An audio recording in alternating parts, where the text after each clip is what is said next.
Morning, Captain. Pardon? I said, good morning, Captain.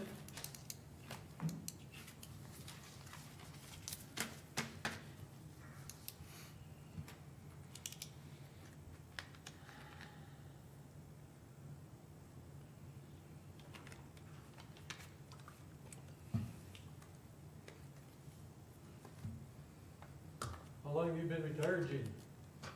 7 years. 7 times already, huh? Yep. November of 2013.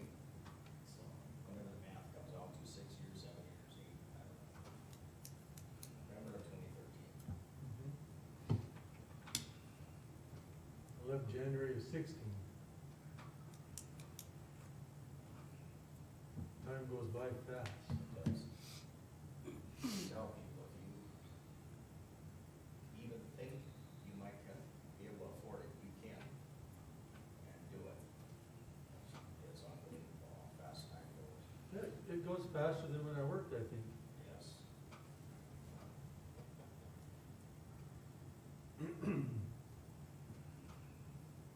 Unless you wanna be a world traveler, I don't know why, but I was even told this by a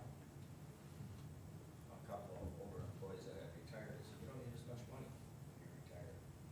They said they couldn't figure it out either, but it's right. I don't know. I feel I spend more, but they're doing okay. I did that year, the retirement fund that some of the other employees had. They're doing okay. But you wanna be a world traveler, that's what'll eat up your savings by retirement.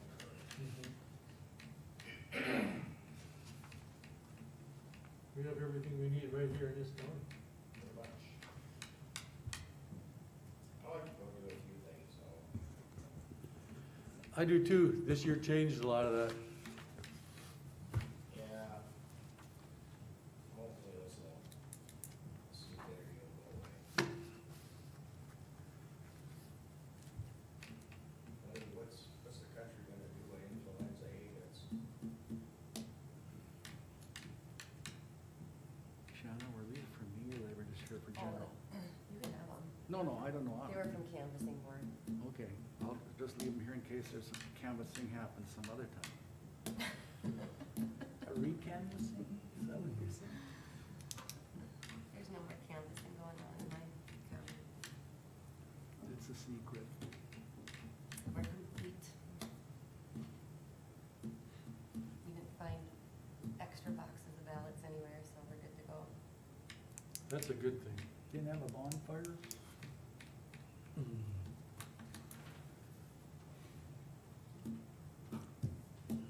That's a good thing.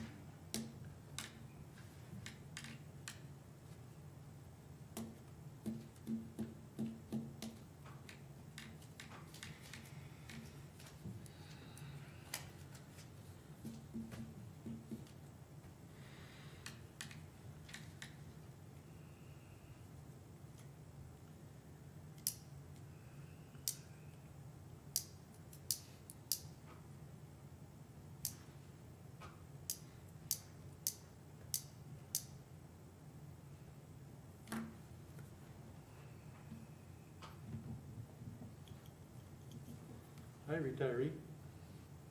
Hi, you do it again. Good morning, everybody. It's 9 o'clock. We'll call the meeting to order. I would like to ask everyone to ensure that their mic is down so it can be recorded properly.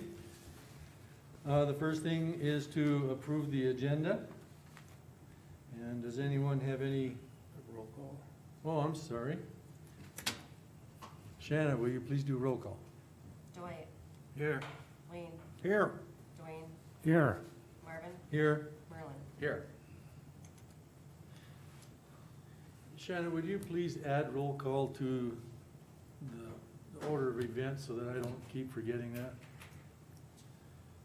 Because I just walked down the line here. I don't always forget it, but I have. The next thing is the agenda. Does anyone have anything they would like to change or add to the agenda?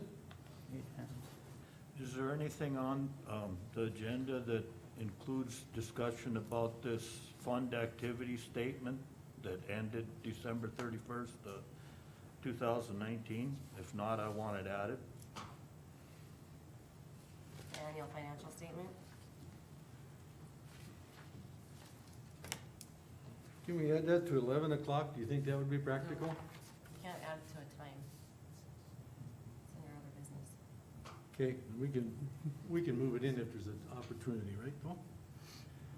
Annual financial statement.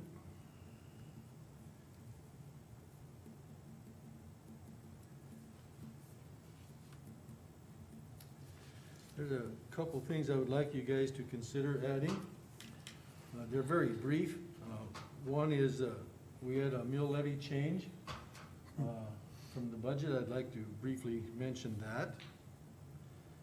You guys approved, our budget was approved with the meal levy and it's changed. It's your last meeting, so I want you guys aware of it.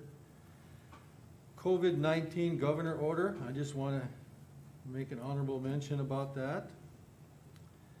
And I think we would be remiss not to include a farewell to our outgoing commissioners. So I'd ask to add farewell to commissioners on there also. Please, for your consideration.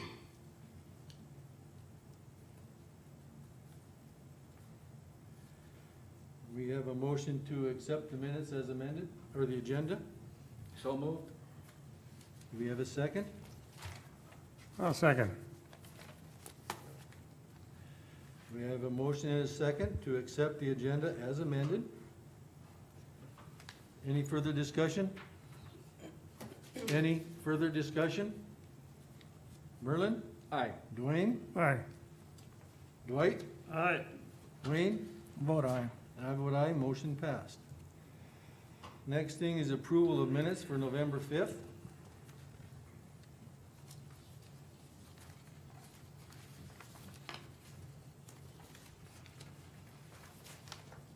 I have a couple, does anyone have any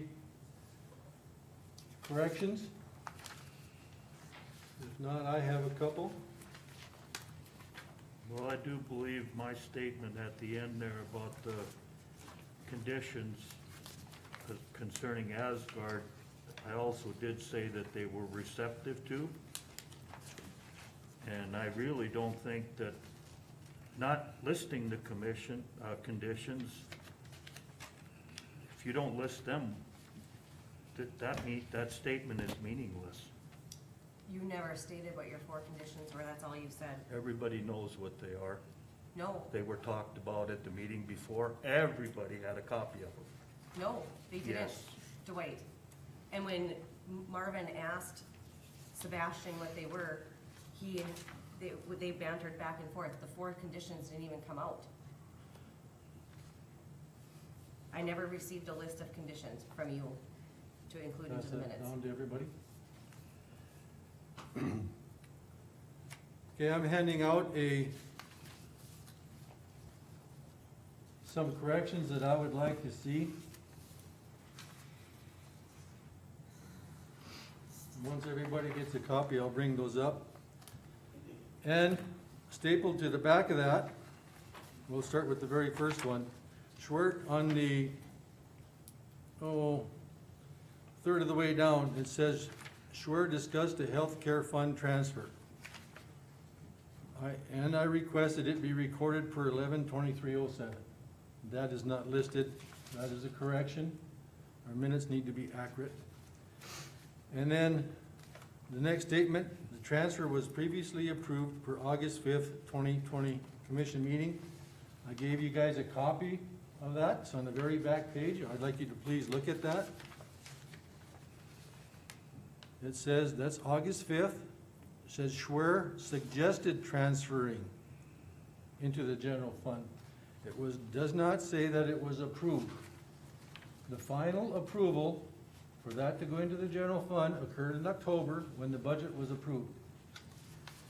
So, the transfer was previously approved per August 5th. I would like that struck from the minutes. I have substantiation that it was not approved, it just said I suggested it.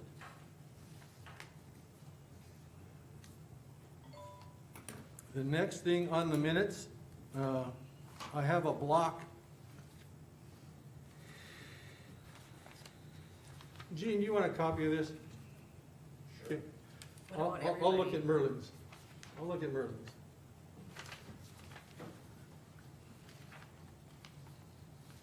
Why And wouldn't- anybody, pardon me, Shannon? Yeah, why wouldn't everybody need a copy? I don't have a copy for everybody. If they want one, pass it around.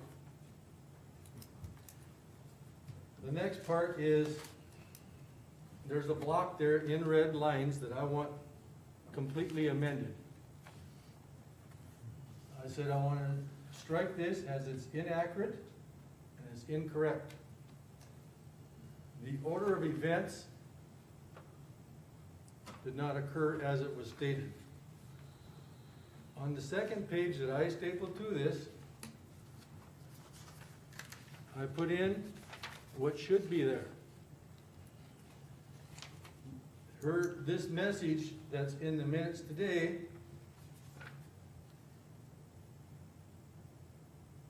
is in the wrong order of events. It said that the sheriff responded to my comment. He did not. He responded to being put on the agenda. Also, I read the statement verbatim, what I wanted put on this as my, and that's not correct, let's put in there. My statement said, per century code, the commissioners shall superintend the fiscal affairs of the county, and I read this verbatim. If an employee of the county through their own doing imposes extra costs to the taxpayers, I believe we are obligated to know what those costs are. That was my response to the sheriff's letter. The sheriff did not respond to that. So the minutes are inaccurate as stated. I would like them to be corrected per my attachment.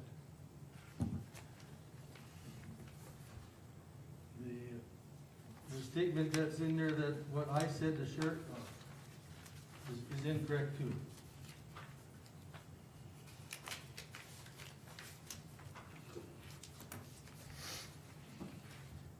So I move that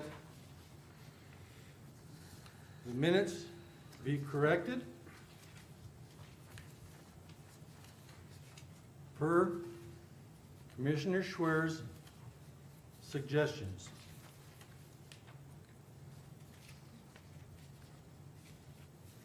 As presented to the board.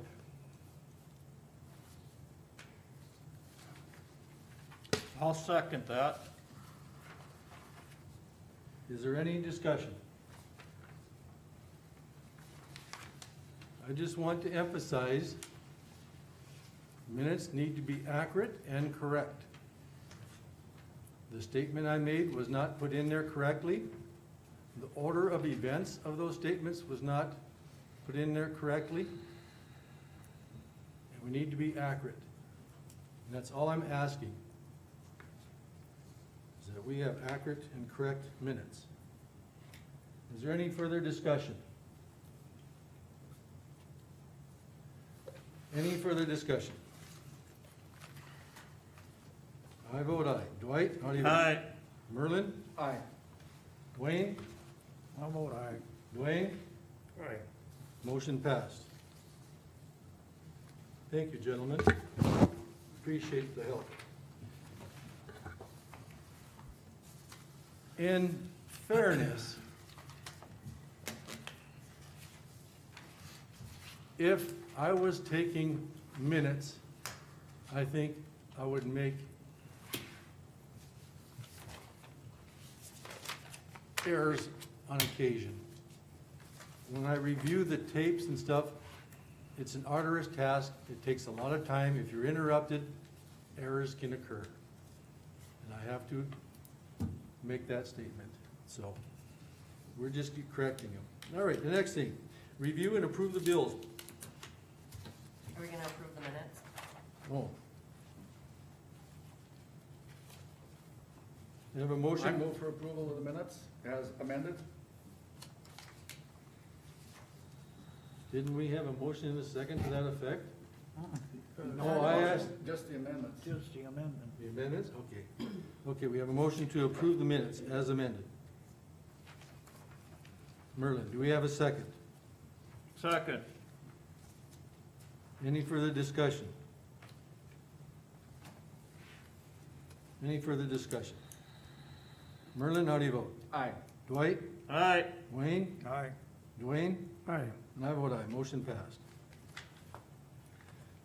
Okay, review and approve the bills.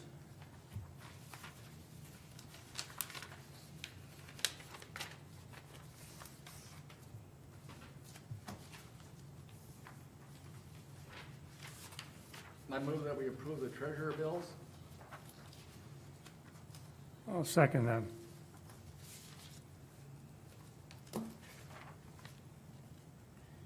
Any further discussion on the treasurer bills? Any further discussion? Merlin, how do you vote? Aye. Dwayne? Aye. Wayne? How about aye? And I vote aye, motion passed.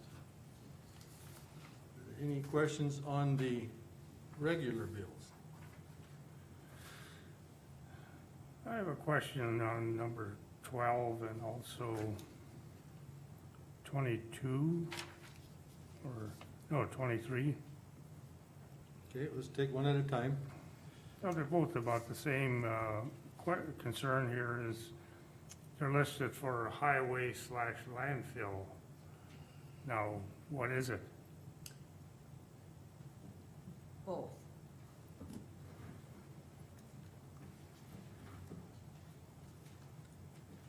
So like the engine overheating, hydraulic pump, that's for both?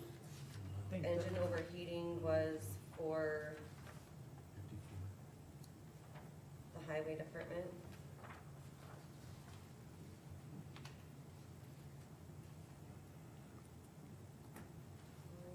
That should just be highway. It's just highway. That's It's just not highway. landfill. It is just highway, right? Oh, there was a landfill butler too here. Well, they, Yeah, that was for the same thing. well, some, cause No, one, overheating was highway department and hydraulic pump motor fan was, Landfill. landfill. Yep, but they should have those listed, because there are two different accounts that comes out of, one's out of the general, one's out of the landfill account, no, right? one's out of the highway and one's out of the landfill. Okay, Right. Now, number 23, I do know that's Scoria's for the landfill, not, shouldn't have highway there, I think there was one for the, unless they haul some for the highway. what was that one for, Leroy? Leroy Fisher, yeah.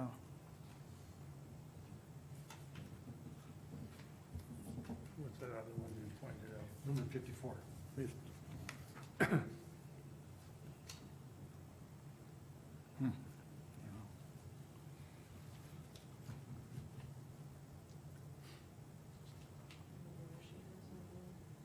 I've wondered that for quite some time. How do you keep them separate? Because the landfill is self-sufficient.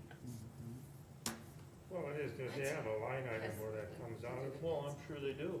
How do you keep track of it if you put them, Because lump it's them two all separate, together? it's two separate vouchers.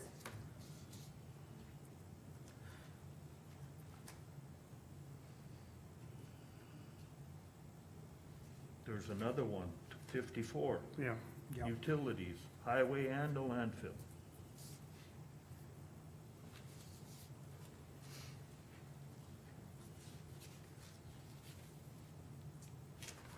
Leroy Fisher, Scoria, 2304 for the landfill and 3640 for the highway department. That's Leroy, that's number 23. Yep. Will you repeat those numbers again, please? Landfill was 2304, 2304, Okay, and the highway department was 3640. okay. okay, like Dwight said, there's another one, 54, utilities. We can start Or looking at the 56. vouchers, and then we wouldn't have to, Well, we only have to look at a few this way. All they need to do is put Just another highway. another line underneath and put one highway and one landfill Right. stays with landfill and highway stays with highway, that's all they gotta do, You know, that'll take care of it quick. yeah. And number 54, utilities, that's highway landfill as well, should be separated out too. Highway department, I don't have a calculator in here to add it up. I do. Landfill is 109.32. And the highway is, Must be 700 or something.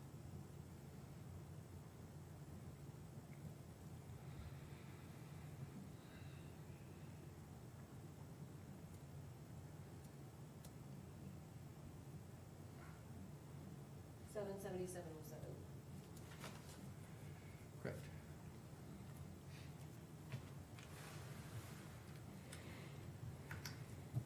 So, with what Wayne and, I'm not sure what else, Dwayne said it too, and Merlin, how hard would it be in the future to have separate vouchers for those, Shannon? There are. Well, I There are mean, separate It's but just but that's not not on, right on there. not on this list, but I'm just, different line items, I should say. Just expanding the spreadsheet by a line item or two, that's all. Okay, I will fix that. Does anybody else have any other questions regarding the bills? If we don't have any other questions, do we have a motion to accept Right. or Oh, not? got one question, it just caught my Okay. eye. We've got, and this, I think this is fairly clear, but, down on 22, Farmers Union bill, $18,339. They got, now it's under general highway weed board, It's the same thing. and it says chemical beside and propane. So I'm thinking it's just maybe the weed board, but, No, huh? no. How come would they throw the propane in? Well, I don't know what the bill is, either they're paying for propane or they're paying for chemical, I just don't know. 127 for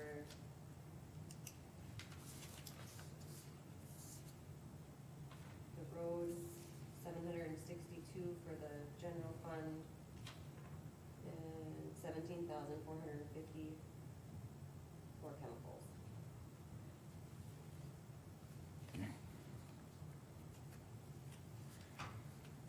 Okay. And I've asked this before, but I'll bring it up again. How hard would it be to put the fund number beside each one of these? Because the fund number's on the voucher, you would just list it so that when we look at this here, we would see which fund that these expenses came It's out of. doing our work twice. We have to enter all those fund numbers into the system. It's doing everything twice. It's just as easy for you guys to look at these bills than to do this spreadsheet. Actually, it's not. It's, It takes a little bit of time, but that's what we're here for. I know, but so is the public here, so we prefer this at this time. Just have to have this done a little bit more detail. So, the fund number, we'll work on that down the road, I'm not too worried about that, but these grouping of line items, hopefully we can get that fixed so that it's more transparent. Well, I would think it would take longer to group them than it would to list them individually, because somebody's gotta add them up. Yeah, so for transparency, let's see if we can have separate line items rather than grouping them like this. Is there any other comments or suggestions for the bills?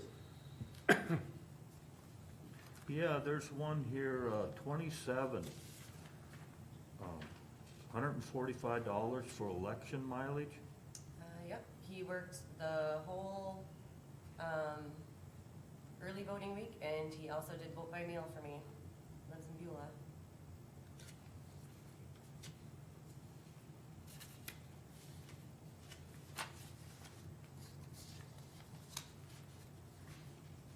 Okay. If there be no further discussion on the bills, I have an entertain a motion to accept or not. I'll make a motion. Do we have a second? I'll second that. Any further discussion? Any further discussion? Dwayne? Aye. Wayne? How about I? Dwight? No, I can't vote for these bills the way they're listed. Merlin? Aye. I'll vote aye. Motion passed. All right, we've got some time. Let's talk about asbestos abatement, please. Are you ready for that, Merlin, or? Well, I guess we're waiting for one of these other buildings or something. I don't know, Shannon, you got any information for me on that, or? Is there something else we should take up? Probably the properties taken by tax deed. All right, let's move down to properties taken by tax deed then. Okay, so we held our sale yesterday. We ended up with 8 properties on there, and nobody came to bid on those. October 1st, we had to deed the properties to the county, because they're the county's properties as of that time. 2 people, Jolene Duke and Larry Fisher, paid their 3 years back taxes in full before the sale, so I'll need the chairman's signature on these county deeds to deed those back to those people. These 8 properties all have specials on them, and I'd like the board to make a motion to offer them back to the cities. Okay. First you said 8 were deeded, and then 2 paid, and then you said there's still. Well, there's 10. Okay. There was okay. 10, I got you now. 2 paid before the sale. I got you. All right. They had until 10 o'clock yesterday morning to pay. So we had 10, 2 paid, 8 back. Yep. 1 in Beulah, 2 in Hazen, 3 in Stanton, and 2 in Zap. So we need a motion to offer them back to the cities? Yep, for $1. Do we want to do individual cities? Can we group them together? We can just group them And together. it's Beulah, give me the cities, please. Beulah, Hazen, Stanton, Zap. I'll make a motion to offer them back to the city. Second? For $1, Dwayne? Yes.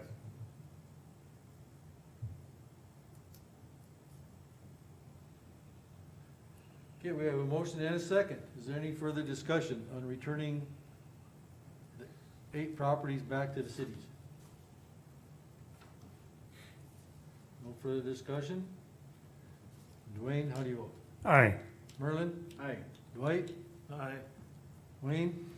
I'll vote aye. And I vote aye. Motion We're gonna passed. sign those. And I'm gonna sign those too, so just give us a second, please. So the cities, I'll send them a letter today. They'll have 30 days to respond to the county if they want those properties. And if they don't, I think this is where you're going with the asbestos abatement. So I don't know if we want to hold off on that for 30 days until we find out if the city of Stanton wants to purchase that property back. Okay, Mr. Chairman, just to clarify, Shanna, this is inspection, not abatement. Oh, Because I think if we do abatement, it'll have to be bid out, okay. because it'll be an expensive proposition. Okay, let's continue, I wanna stay with the subject on hand right now, those 8 properties. So they got 30 days to respond. Do we wanna set a date to put this back on the agenda, or do we wanna wait till we hear back from them? Well, I'll just put it back on the agenda after the first of the year. Okay. I'll just write down 30 days to respond, okay? 8 properties back.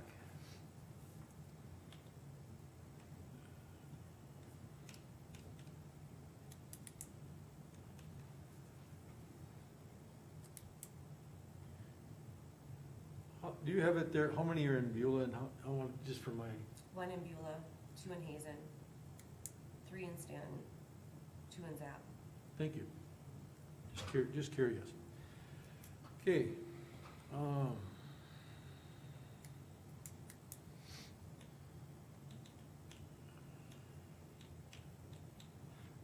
It's going down the line, it's supposed to be asbestos inspection, is that what you said? That's correct. You wanna talk about that right now? Okay, well, what I can do is coordinate with Jim if we want to go through it, because we did, take a look at how much that outfit would charge us. And again, this would just be for the store at this time. And basically what would happen is they'll come in and inspect the thing, write up a report telling where the asbestos is.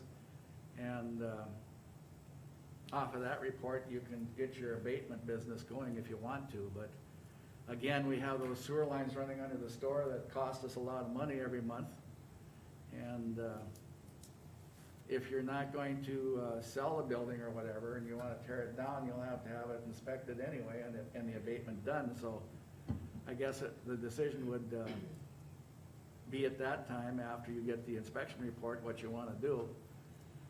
And that report probably would be available starting maybe the middle or end of December, so that would be something coming down a little bit later. But like I said, if we want to have the inspection done, I can coordinate with Jim and the inspection outfit and get that done, and the report sent in, so that can be reviewed at a subsequent commission meeting. Okay. Any idea what the cost is for this inspection? It was 1,500, wasn't it? I think about 1,500 or something like that. So if we want to proceed, we need a motion to proceed with asbestos inspection. So you don't wanna wait and find out if I we're would, gonna get that other building? I would think you wanna probably, hold off a little bit to see what exactly cities are gonna pick up and what they aren't, and then we'll go forward, and, because there may be other buildings that we have to, and every time they come out, you gotta pay mileage and all that nice stuff, so maybe that's the way to go. That would work. I agree. Okay? Does anybody disagree? So, the asbestos inspection, we're gonna wait until we hear back from the cities on the return of property. Is that correct? Right. Good idea.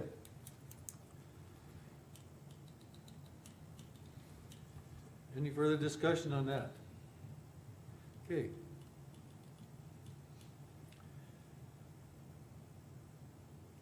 I don't, We have a motion to accept the sheriff's fees. So moved. Do we have a second? I'll second that. Any further discussion?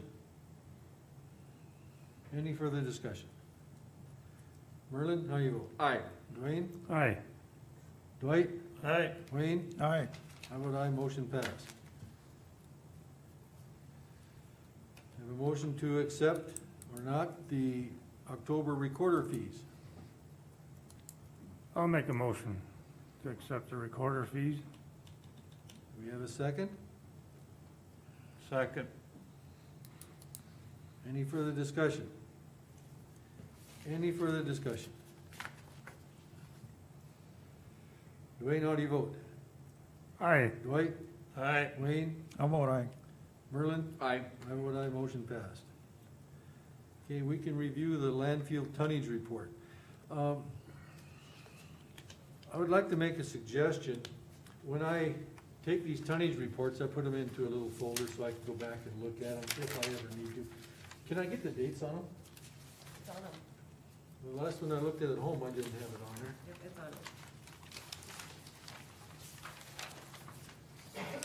on them. Month of October 20. Okay. Well, the one I had was, okay, was my error. Thank you very much. I have one question. On the bottom, it says weighed 4 trucks. Is that 4 trucks for the month? I think That's so. outside of garbage. So it's stuff that we haven't got contracts like the cities and, Yeah, then maybe a grain truck comes in there and needs to be weighed or whatever. That's an example, but okay.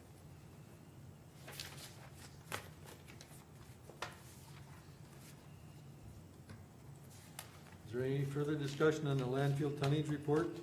no, that looks good to me. Okay.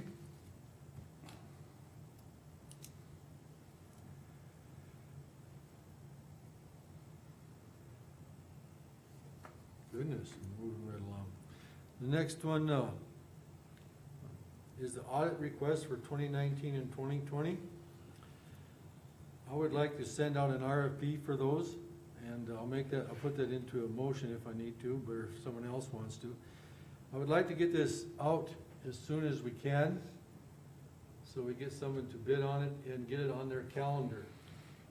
The sooner it's on their calendar, the sooner it get done. If it ends up being February and March, you might not get an answer back till September. Mr. Chairman, that is for the statutorily required audit, correct? That we have Yes. to have every 2 years? Yep, and it's in the budget. And you made the motion? No, I have not. If anybody wishes to. I will. I move that we put a RFP for audit request for 2019, 2020 fiscal years And mail it out. and mail it out. Okay, do we have a second? I'll second. Any further discussion? Any further discussion? Merlin, how do you vote? Aye. Dwight? Aye. Wayne? How about I? Dwayne? Aye. I vote aye, motion passed.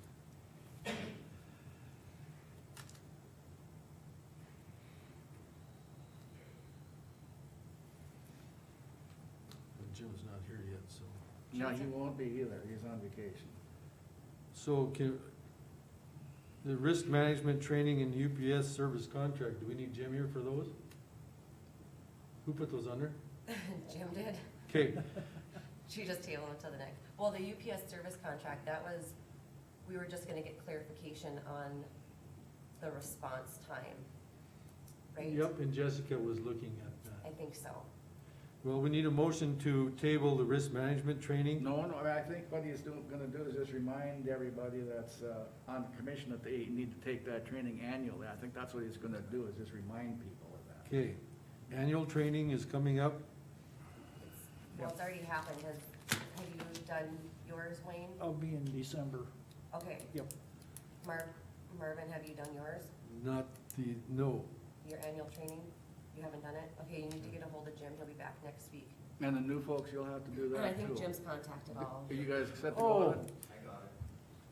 he Okay. did set up a date for all of us to be here at the same. December 2nd, I think after Yeah. the next meeting. Yeah, and I'm signed up on that there. At 8 o'clock, right? Oh, before the next meeting. Okay. Yeah.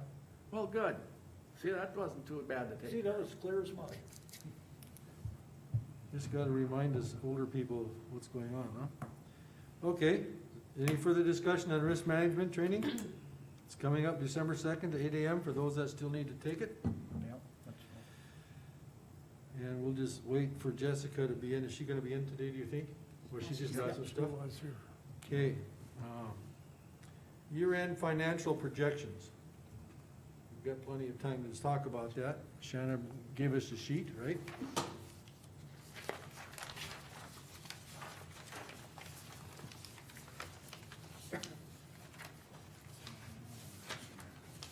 Much better, there you Yeah, except I run the risk of tripping and falling because my glasses fog up. go. Let me get you a scene, I do.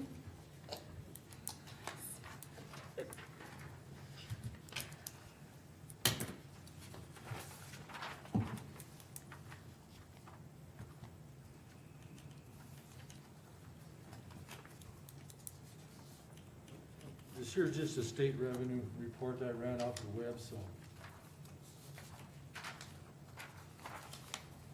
Just for your guys' information, in case we talk about that. Okay, Shanna gave us a report. And we asked for this report because at the end of October, our expenses had exceeded revenue by $1.2 million. We want to try to be proactive in seeing where we're going to be at the end of the year. So Shanna gave us a report, and per her report, we should have a balance of $127,630 in our general fund at the end of the year. One thing I want to ask, I've asked this before, and I'll see, are we sure that that money does not include? No. It does not? No. Okay. Just want to Not clarify. include what? It does not include the money that comes in December 2020 that's taxes. expended for 2021. Right, the tax dollars, we don't want to be spending that until January. Right. No, it does not include that. Okay.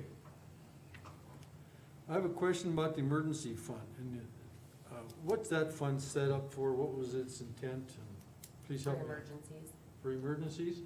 And then would a, is that for? Like, the snow? last time I believe we used it, was when they had that big fire just west of the crossroads where all of Mercer County's fire departments had responded.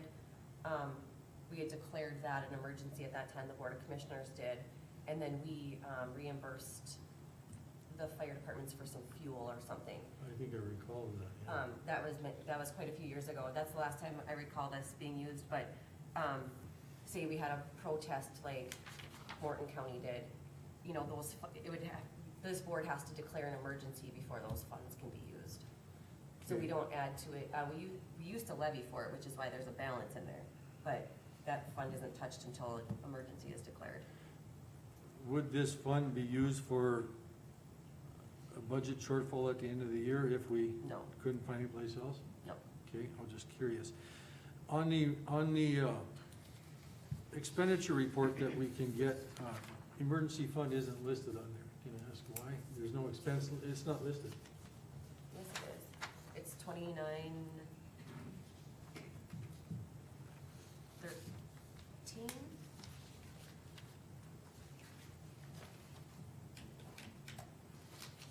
Ten- 29, 13, 29, 12, one of those numbers.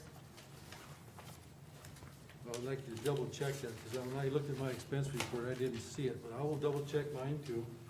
Does that help you?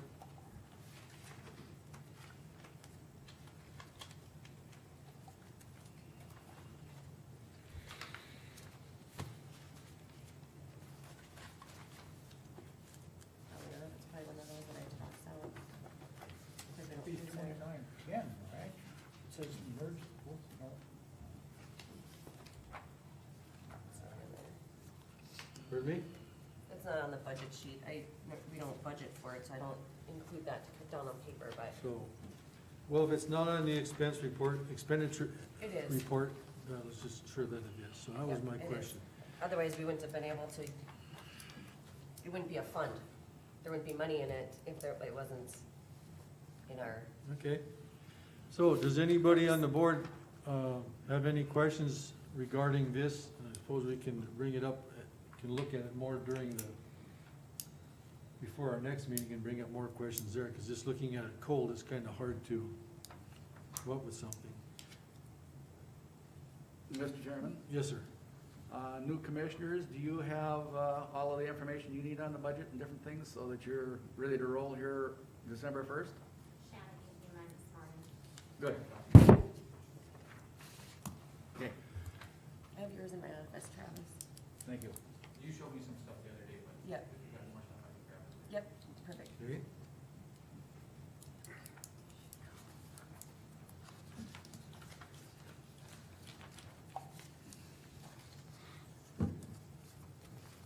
Any further discussion on the annual financial projections? Okay. One thing, I'm good with that, that's all it was on the budget for, so I can't bring up that other thing, okay? Mr. Chairman, maybe we can go back to our UPS contract. Now we have Jess in here. Certainly. I don't have an update for you yet, so probably bring it back to the next meeting. Sure. So we need a motion to table the UPS service contract for our next meeting. So moved. May I have a second? Second. Any further discussion? Merlin, how do you vote? Aye. Dwayne? Aye. Wayne? How about I? Dwight? Aye. I vote aye, motion passed. Walking down the line. Special meeting.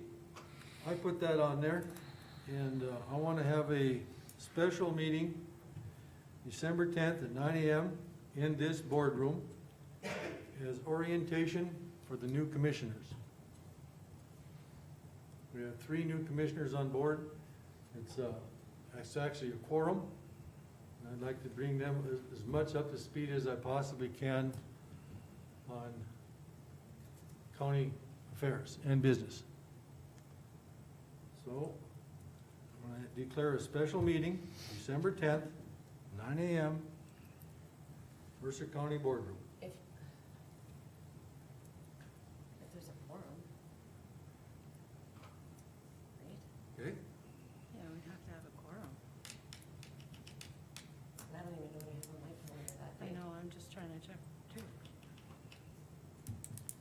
So Maybe if- you wanna take that up at the next meeting so that they can The first, know if they're our available. first regular meeting will be December 2nd, is that correct?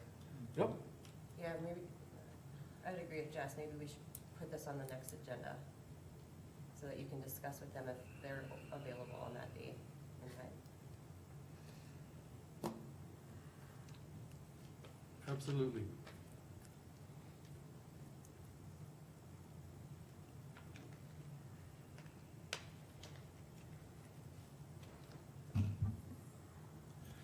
Just a second.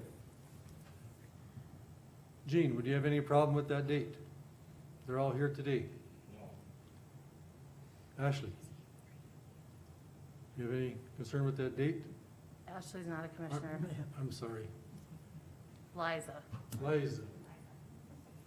How long would it be that day? I'm gonna say 2 hours, And starting at what time? 9 AM. I would be okay with that. Liza?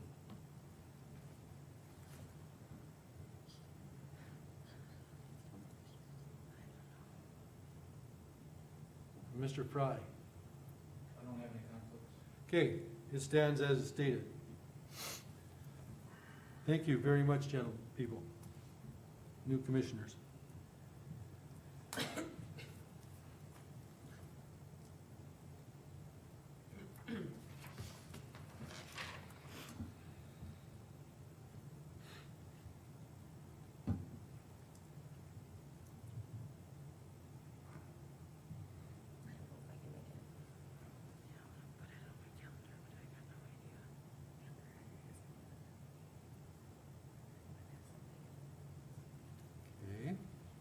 if I can make it. Okay.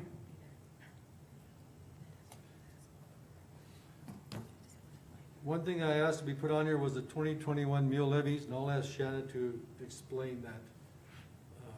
It's not a big thing, it's just that we need to be aware of it. Okay, during the preliminary, we had budgeted, or we had levied, 0 to county road, 9.99 to 8 to secondary roads, and 12.99 to, unorganized road. And then during conversation, we had decided that we were gonna put 6 to county road, and then 3, lower 3 from 8 to secondary and lower 3 from unorganized road.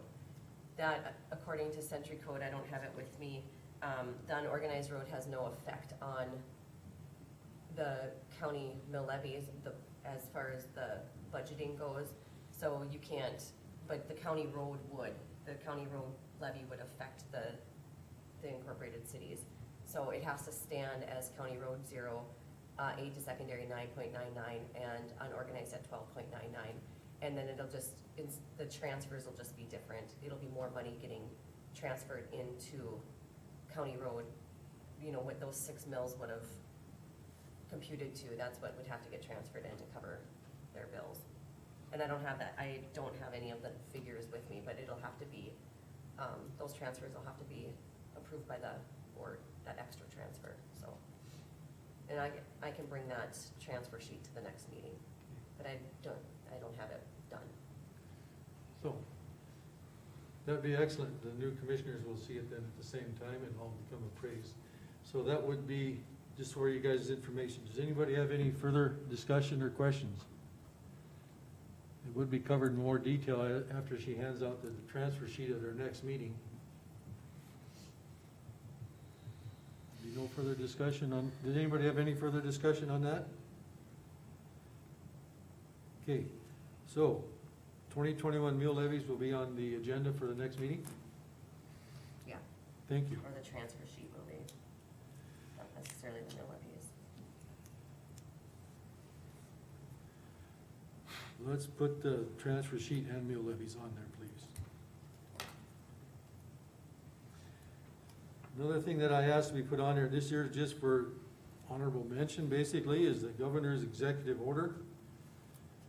And I think most people are aware of it, but if they're not, I have a copy of it here.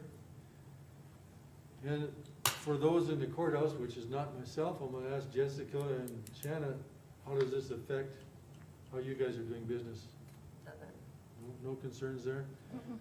We had a department head meeting Monday morning and just decided if you can't social distance, you need to have your masks on. If you feel comfortable in your office, you can take them off, as long as you're 6 feet apart, and hallways, you should wear them in case you run into somebody. We've changed the sign at the door, instead of saying recommended, that they're required to be worn now through the order, and we have a box of masks out there for public, so. Good, that's one of the quick parts that I was hoping that she's way on top of it. Go ahead. And that includes contractors coming in and out for different things too, or? Yeah, it's anybody who enters the building at this point, just because of the executive order. Okay. So there's a sign so everybody knows Yep. that coming in here, Yep. so. Excellent.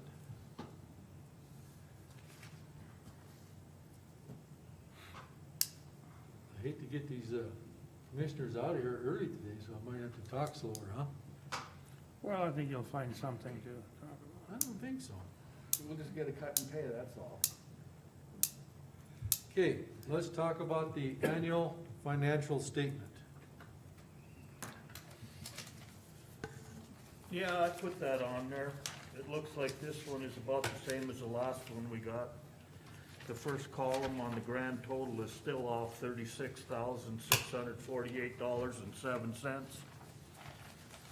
So as far as I'm concerned, this one is garbage, just like the last one we got. Well, I'm glad that you think that, but the total Okay. is not off, because it matches, the balance sheet from the treasurer's office as of December 31st. No, it doesn't match the balance sheet. I just talked to the treasurer. Well, I have it right here, Dwight. Well, let's get the treasurer in here. I don't think the financial statement concerns her, but I have it right here if you would like to see it.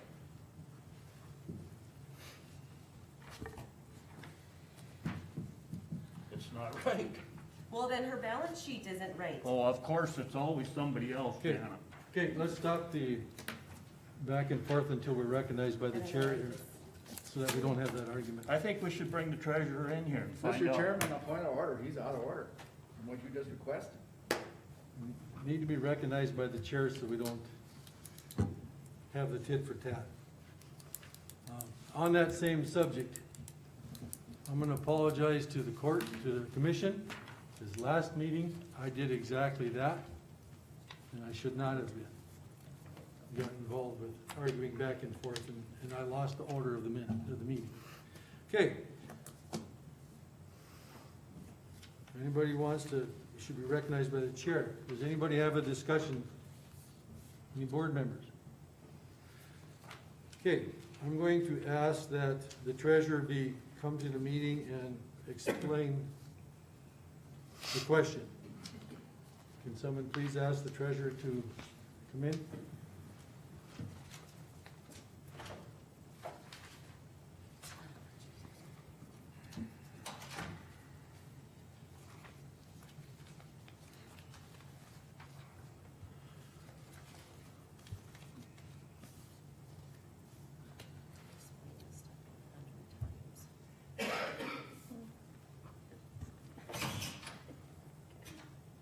I know. Okay, while we're waiting for the treasurer to attend, I just handed out a leaf of papers. And I can make copies for the upcoming commissioners if they so choose. I am going to choose not to accept this report. And I have papers substantiating the errors that I see on it and where I got those, derived those from. So personally, I see errors on this sheet and I will not accept it. And I have substantiation, documentation of those errors. Mr. Chairman, Yes, sir. then would you prefer that this particular item get tabled until the next meeting? It's possibly could be. One thing that I want to mention is that this was brought up many months ago, and we chose as a board not to accept it because of errors. And it's in the minutes, I don't have a copy of them with me, but we wanted to have these corrected by June 15th. That's behind us, it doesn't really matter, but I'm just, in answer to Merlin, do we want to table it to the next meeting? We certainly can. This isn't something that has to be done today. People can take this, they could take my documentation, they could go home and study it, the new commissioners could be aware of it, and we could certainly table it if we had a motion to that effect. Mr. Chairman, Yes, sir? maybe what might be a good idea is to get all the input and ideas, information from Darby and everybody else. And since we have our three new folks here, maybe, they can get that input and listen to it along with this other stuff and then be ready to really take a look at her in December. So maybe we should hear Darby and this other stuff that you got and Okay, one of the newer members has left the room, so, we only have two, so. Darby, I would like to have you list your report if you would, please. The question is that Shanna's report matches the treasurer's report. Well, it doesn't match if that's the number that was used, 6447-53299. What? December 31st, 2019? We're not looking, you started with the first of this. No, this financial statement is for January 1 through December 31st of 2019. Well, so January 1 of 2019 should match the end of, that's your trivia. No, my financial statement should match your balance down here, because that's how much we had at the end of the year. That's what you started. We started 2019, but you used. This is dated December 31st, I realize 2019. that. But you didn't start with this number. You didn't start with this number. No, that's what the number ended with. That's what the trial balance adds up to at the end of the You year. started.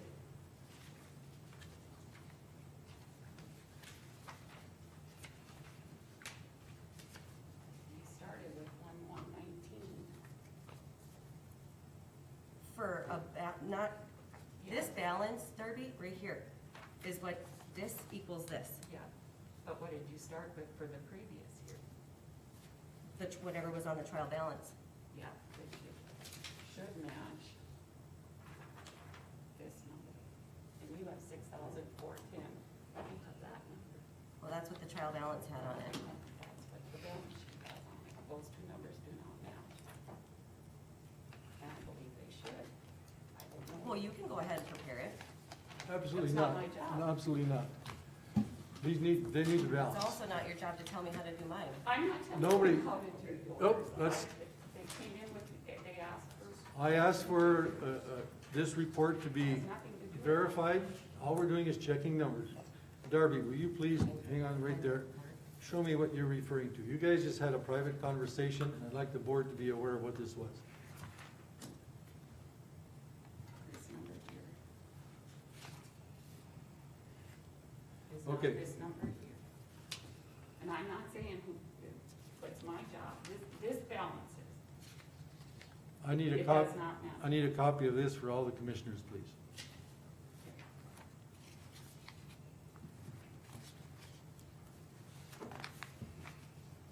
thanks.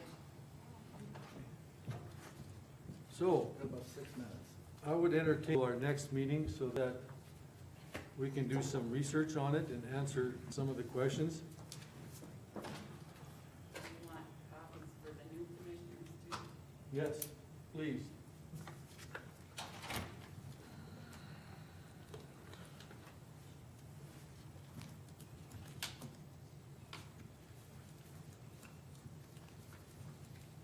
Do we have a motion to table for our next meeting? So moved, Mr. Chairman. What is your motion? Please state it. My motion is to table the financial statement, annual financial statement until the December 2nd commission meeting. Do we have a second? I'll second that. Any further discussion? Any further discussion?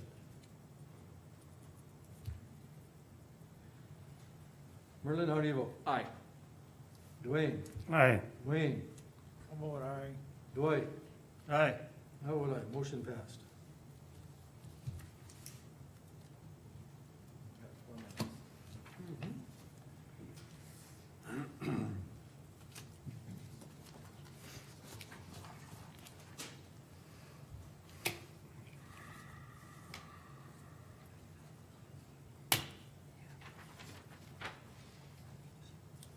Okay.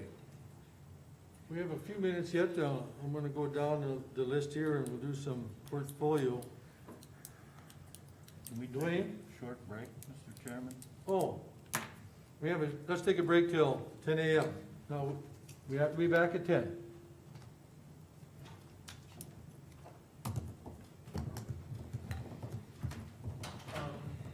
Is there a planning and zoning tomorrow?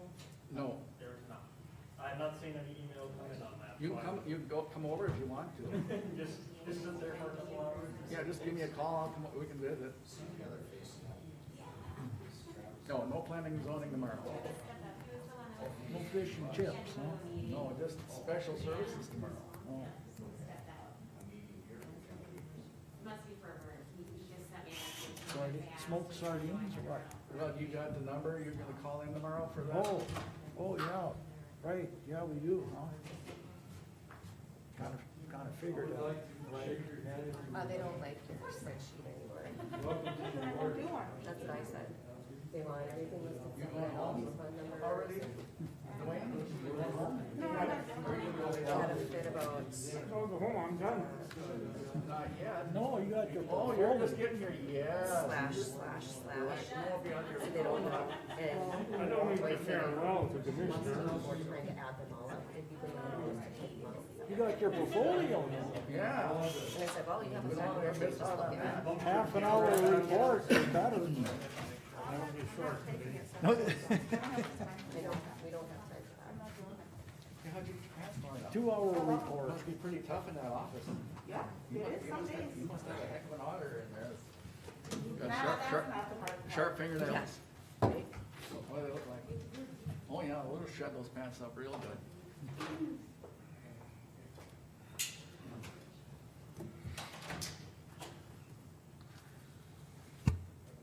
Well, we have a quorum. Put the meeting back to order, and Dwayne, you wanna talk a bit about your portfolio? Yeah, landfill, nothing to report. Ambulance board meeting, we have a meeting on the 23rd on Monday. Supposed to be in Hazen at 6 PM, but my guess is that it's going to be a Zoom meeting, so I'll be attending that on my computer. Okay, that's it. Wayne? Yeah, the weed board met, and as I reported before, they are gonna trade in their one four-wheeler and purchase a new one. And they got a little bit of chemical yet they're purchasing from Cenex yet this year, so they don't have so much to purchase next year. And, the airport meeting we met the other night, as again, we're working on that runway rehab, but at the present time, we're like $300-some thousand short. So we're waiting to see what feds and what state and how this funding is gonna, fall apart, or not apart, but fall together.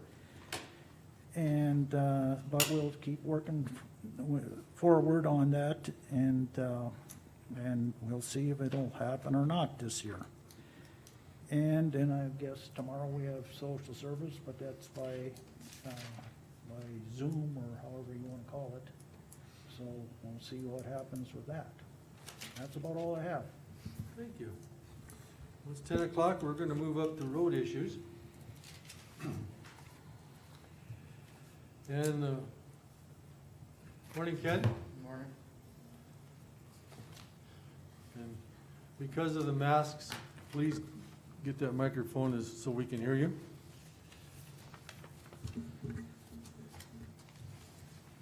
Good morning. Morning. There we go. Okay, the first part on the road issues is motor grader payments. I asked Ken to get the exact number from contractor. Do you have that with you? Yeah, it's $372,860. Okay. And as I understand, these are going to be delivered in December? Correct.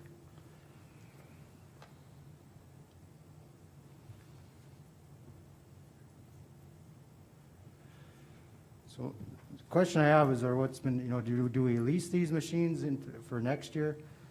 The lease payments, if we lease them for 6 years, we're gonna pay a little over $47,000 in interest in those 6 years.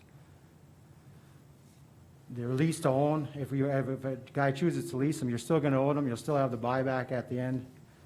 If we do have the money in our budget to, not in the exact line item, but the overall budget, to save the county $47,000 in 6 years. That's the question that you guys have to answer. Do we lease them into next year, those two machines, or do we purchase this year? What's your yearly lease payment on them? The one will be, because of the difference in the buyback, 32,818.32.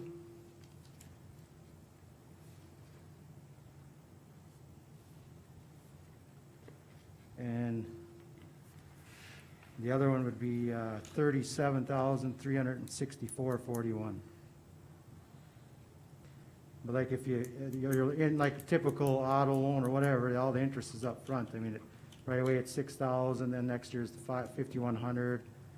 So it's 22,000 for the one machine and then 25,000 for the other machine. That's what we would be paying in interest if we were to lease them. Give me that total again, release them, the extra for the interest. The one machine is $22,064.92. And then the next one is $25,121.46. So it's 47,000 roughly, Yeah, a little over. 47,000 plus. Well, I suggest that we purchase these machines. We have the money in the 2020 budget to do so. Is there any further discussion by the board? Is that their equipment line item? No, the equipment, the total budget, the equipment line item does not have enough in it. But overall budget for the deal does. And I did talk, there's a couple different ways we can do this if we want to. If we want to, we can transfer from line item, contractor line item 388, we can take a transfer from there and put it into line 652, purchase of equipment. Does not need to do that. The other way is you just bill it to that equipment line. It's going to show a negative for equipment, but overall for that budget, for that road department, it's still going to be positive. We budgeted a lot of money. Mr. Chairman, I don't think that works that way. Yes, it does. I've actually checked with some other authorities, and if, you're welcome to check on it yourself, but yes, it does work that way. Well, if you have a budget to purchase equipment and a line item and you're short, how can you take money out of other line items to pay for that? As a We've been discouraging that for years here. I just don't understand. departments, the way this came about, we had a discussion before, was departments were borrowing from one line item to the other line item, and I believe that time had to do with salaries. So we just said, no, you should not be just taken from one line item. Departments should not be. If they over budget a line item, they should come to the board and say, hey, I'm going to be over budget on this line item. That's what he's doing. Exactly. And we, as board members, have the right to accept that. We are the fiscal responsibility of that budget. His total budget is not going to be exceeded. As board members, we have the jurisdiction or the latitude to make those decisions. Except for we're using dollars that we have budgeted for road projects. We're using road road dollars for road equipment. Mr. Chairman? The levy is the same. If you levy for the road department, and that's got a line item for equipment, we're still doing exactly what the money was levied for. Go ahead, Sir Wayne. Yeah, Mr. Chairman, I kind of, basically, we work a lot, hard on these budgets, and, you know, the road department, I don't know their business, and that's what we pay them for. But if he knows that he needed, 2 road bladers, it's his job to make sure that money is in that particular line item. And if he can't purchase that all this year, it's his job to make sure that he can purchase that the next coming year. As you were saying, now we're taking basically where the tire and the rubber meets the road, and we're transferring, and we up there to balance that particular line item. That's not a very, that's what we tried, you know, there were people in here wanted tires and stuff. That's what, we try to get these things accurate. And like it says, Ken knows what equipment he may need. I think this is a question that's kind of tough to swallow. You don't pull out of royalties or out of contractor, because that was intended to be where the rubber met the road. So you kind of steal from Peter to pay Paul, is what's happening. And I mean, we went through budgets pretty hard the last year or two here. Get it into your line items that you need it at. Like I said, they know their business. I don't know what equipment they're gonna purchase, but it puts us in a little bit of a tough order here, Mark. Do you have a recommendation, Wayne? Well, a year or so out, he knows about how many hours they got.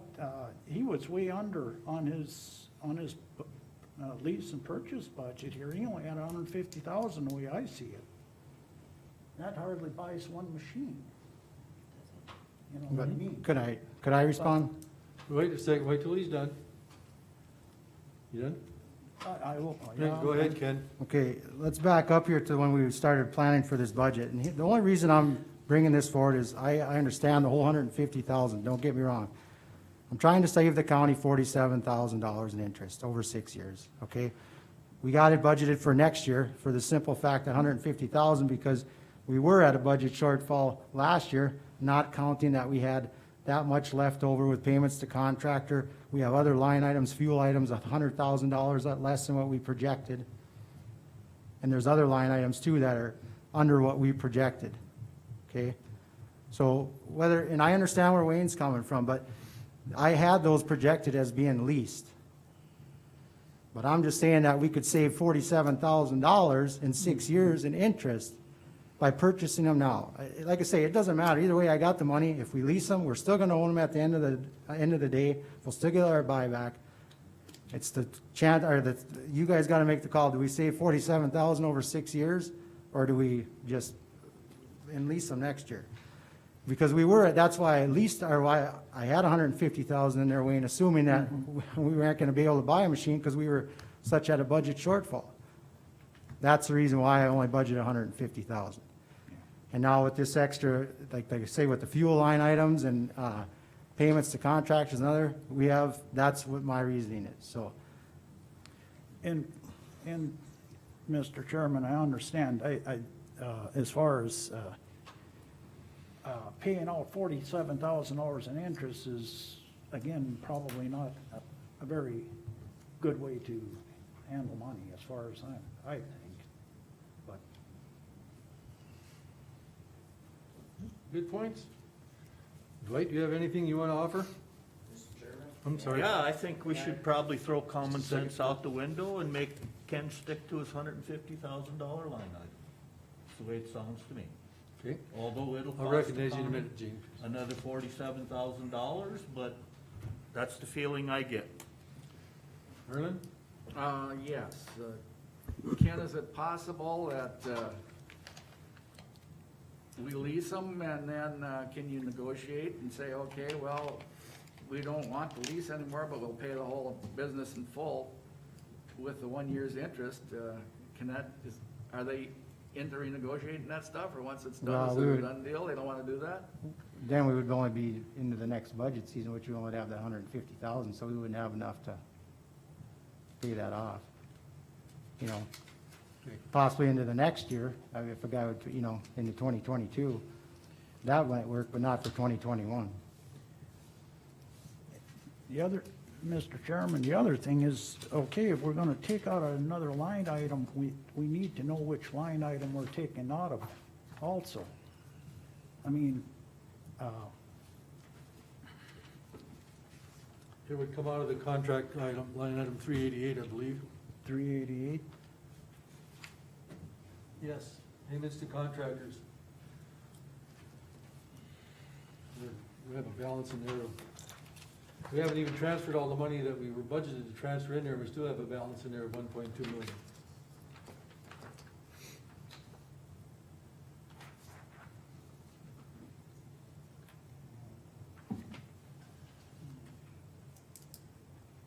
you had a question on the floor, Mr. Chairman? Yeah, just as. Chair recognizes Gene, go ahead. And use the microphone up there, please. Introduce yourself so the public knows. Gene Wolf. My question is to stay within the budgeted amounts. Can we lease those, can the county lease those for 1 year? And after 1 year, I think it was Merlin's question. I think my question's similar to his. Can we purchase them after 1 year? That I'd have to ask. I could ask Steve, you know. if, Or do you we know, enter a lease agreement that has to Right, I extend know. for the full 5 or 6 years? Because that would be my recommendation, is to lease them for the year and then bring it up next budget, and then we, I could look if we into got it. the money to purchase them next year, do that. And that way you stay within your budget. Well, that way you can shift your line item to get that equipment line item Correct. Right. to sustain itself, right, yeah. Thank you, Mr. Chair. Thank you, Gene. Do we have a motion for discussion? Do we have a motion to lease or purchase? I'll make a motion, we purchase the 2 machines.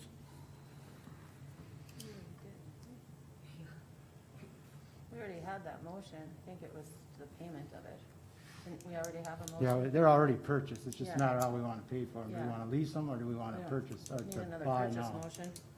So it'd be Right. to buy or to Do we wanna- lease. What I asked her, do we want a motion to purchase or lease? I said purchase. I made a motion to purchase the 2 machines.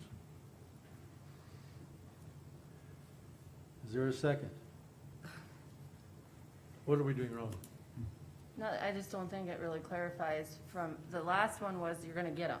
The Right. issue was, so are you purchasing them outright? Is that what the motion is, to pay Purchase them instead of lease them. the full Purchase price outright. then? Yes. Okay, so it would be to pay out of, because that was where it was left last time, was Mhm. if they're purchased, how? Yep. So I Where think were you you, paying it out of? I think you need some clarification about that.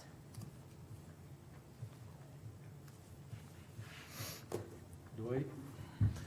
I withdraw my motion.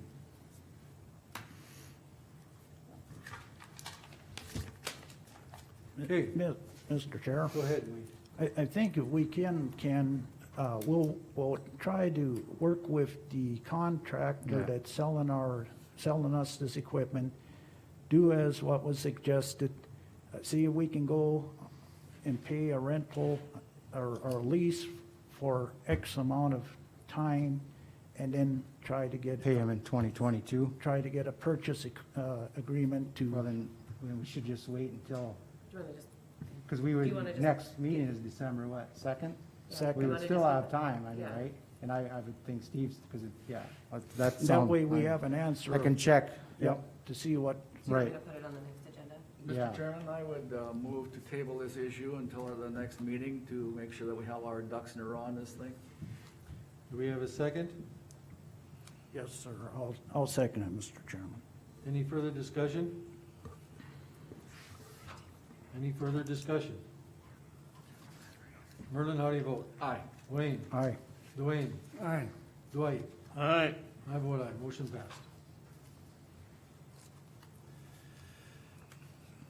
Thanks, Ken. Oh, thank you. Next item is Burlington Northern tire purchase.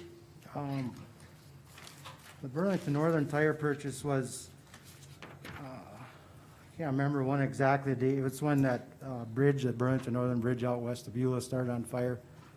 And I got a call, it was about 5:30 that night from Kurt Milbrandt, if they could get the loader out there to help move that pile around that started on fire to the northeast of the bridge.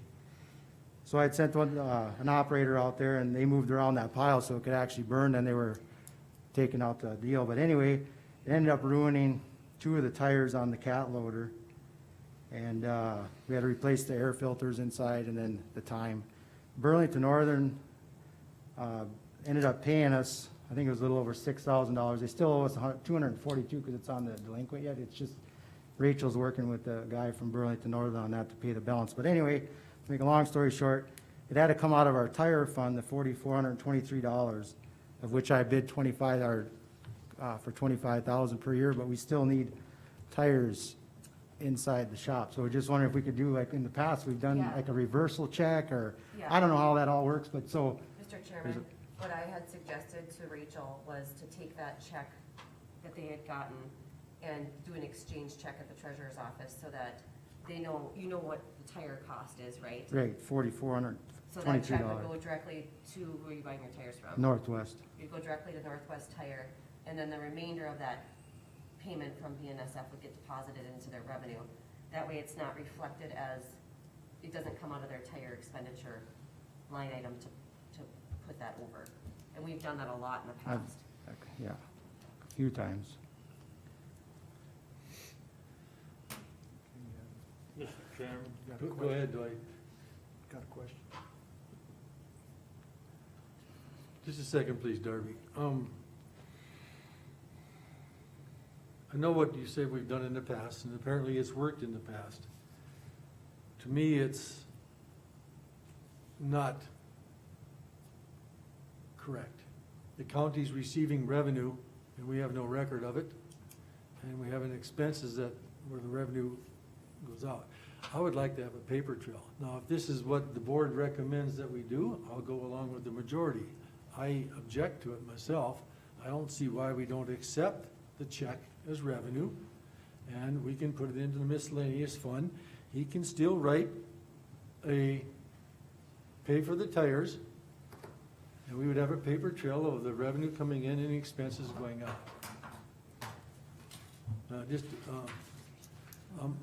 I understand you probably want to speak, right? Darby asked to be spoken, so I asked her first. Okay, Darby, do you have any thoughts? An exchange check from my office is not for expenses or expenditures from an account. My exchange check from our office is exactly that. The clerk of courts brings in, I guess the clerk of courts isn't, the sheriff office brings in bond money. They bring cash, I write a check to whatever county that goes to. They bring in credit bureau stuff. Rona brought in a check the other day for $14. An inmate wanted to pay for postage. I get a check Put that from mic him. up close. I write a check out to, when Ken came, and it wasn't Ken who came in. Doesn't It was matter. Rachel. They come in with a check from BNI, or from Burlington Northern, to put in one of their accounts for reimbursement. They did not have an amount for the tire, and they wanted to us, it was brought out that it would be so they wouldn't have to go over their line item. Well, I don't write out expense checks. I write out exchange checks. To me, that should be run through their account number. It should be an expense. It's a voucher. It should be run through Shanna's office. Okay, I personally, if I got reimbursed for anything, that money would have went into the general fund, but they get to put it into their fund. If you go over your line item, I mean, everybody's had to do that. It was an unexpected expense. If I get a donation from Union State to buy a new printer because mine went out, I still have to expense it out through my line items. Okay, An exchange is just that, or I write out exchange checks when somebody overpays their taxes. We pay their taxes, the remainder of that goes back to the customer. An exchange check is not a voucher. It is not used to pay expenses. Shanna brings over one every month for a guy who gets his retirement check. Several. okay, We pay their tax, state tax, their FICA, and he gets the balance of the check written to him. That's not an expense. okay. I'm sorry, Ken has to go over in his line item. The exchange check is not used as an expense account. Thank you. Carmen? Okay. Ken is required to respond to emergencies. According to our local emergency operation plan, he is tasked, and that is why county shall works with us. And the commission, June of 2003, put that into basically county law. Here is attached a resolution. The purpose of the LEOP, this money that BNF reimbursed to us is so that he can have, because they know it's an emergency. And it is nice that BNF would pay us back, which is good. So, and the reason why Ken, I'm sure, is, you know, you guys cut this budget show short. That's why normally we are allowed to have a little extra for things like this. Then we don't have to worry about that.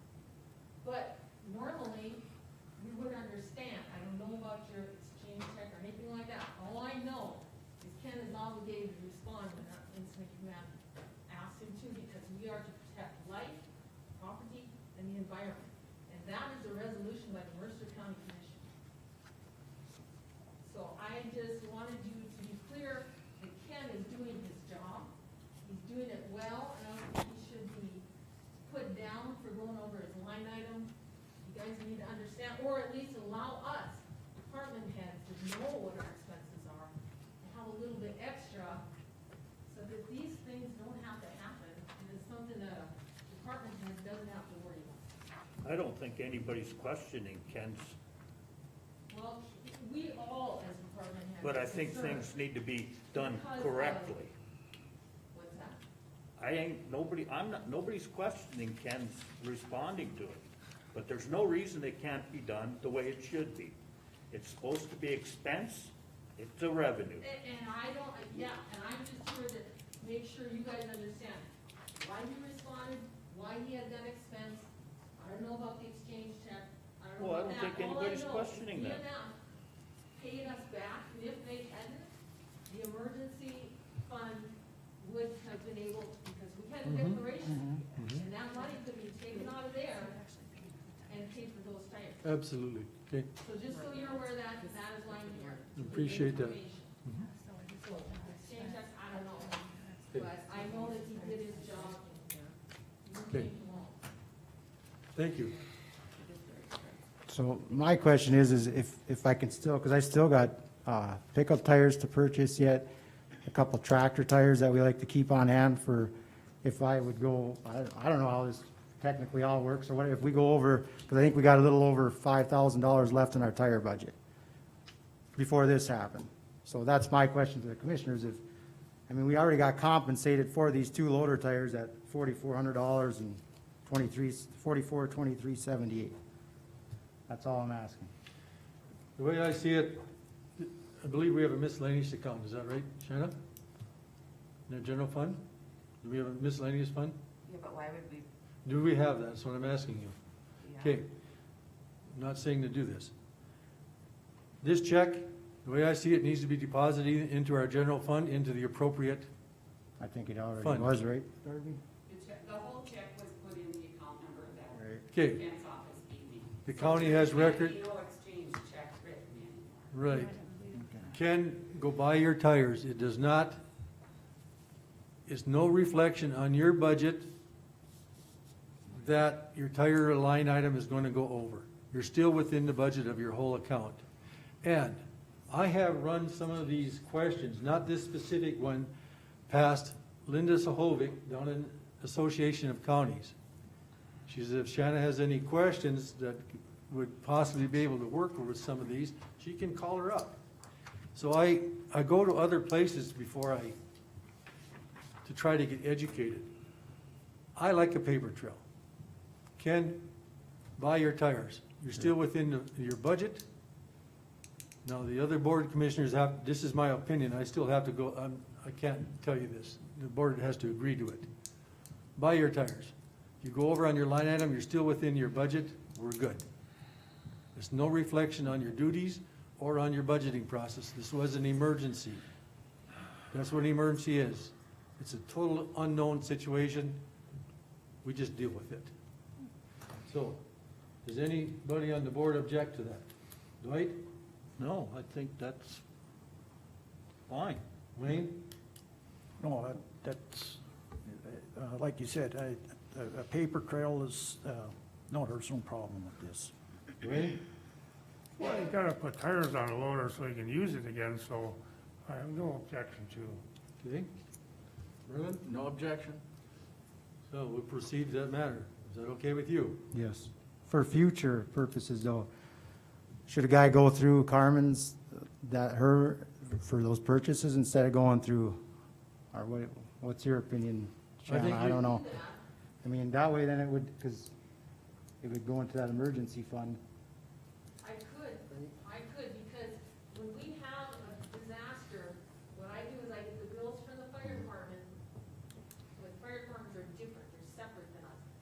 The highway department's part of us, Mm-hmm. So maybe that's what we'll do next time. I'll work it through my office and Shannon and I'll work it out. So the money's actually paid directly from the emergency fund or whatever. So we would Because normally we deposit don't that get a check into the, Emergency fund? deposit that check into the emergency fund and then pay for his tires out of the emergency fund? Is that what you're Can saying? we still do that? When was that check deposited, Derby? Well, the last time we purchased property. Was it last month or this month?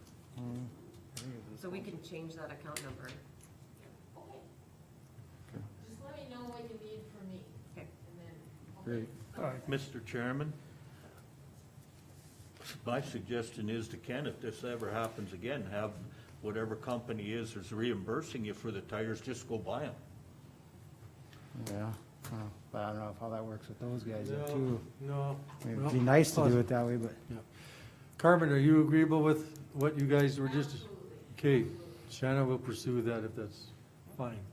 And Mr. Chairman, Ken, does this include the filters you had to change and all that? Well, it was a little over 6,000, but that, and then, the overtime too it was, because the tires were that 4,400 and then there was filters. 'Cause we had to clean the machine and then the time that the operator was out there too was at 6,000 something. The answer is yes. Okay. I'm not worried about because we don't go over on overtime. I mean, we were way short on overtime, but filters, because parts were getting close and then tires. Let's move on. It's a rate, outstanding road accounts. The only one I'm showing is the BNSF, and like I said, Rachel's. Thank you, Carmen. She's working with that, because they had underpaid the first check, and they're issuing another one here is what is supposed to be happening. Is Okay. that the only one you have, Shanna? Oh, Or do you have another? oh, no, yep, that's right.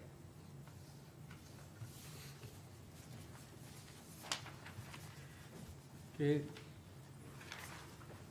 Do we need a motion to accept those accounts, or is that just review? Okay. Tracy Horace Road, I asked that to be put on the agenda, and I received 2 calls from 2 individuals. One guy's called me twice complaining about that road. I visited with Ken, and it's up to the board.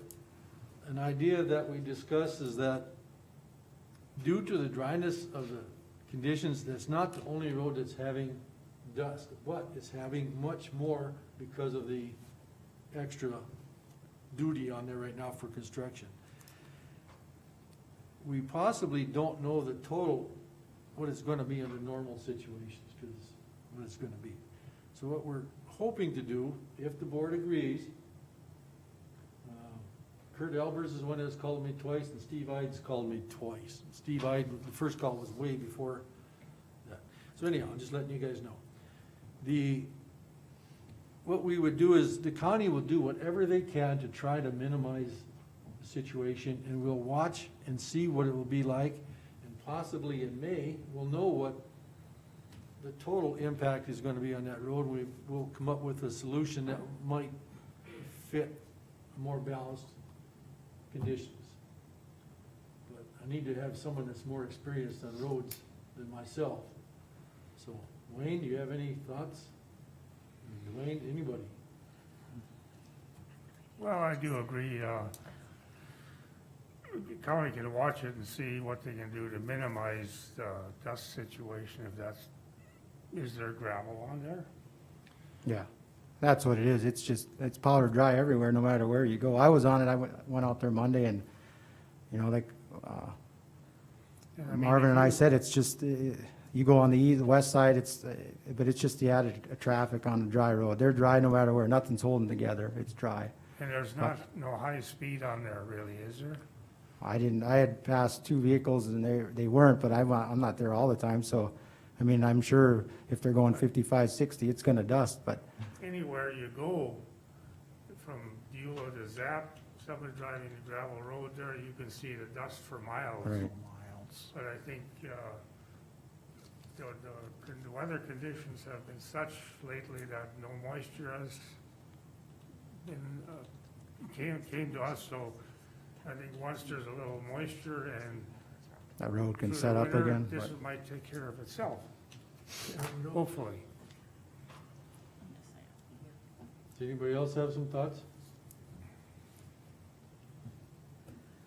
Not really. Any other recommendations?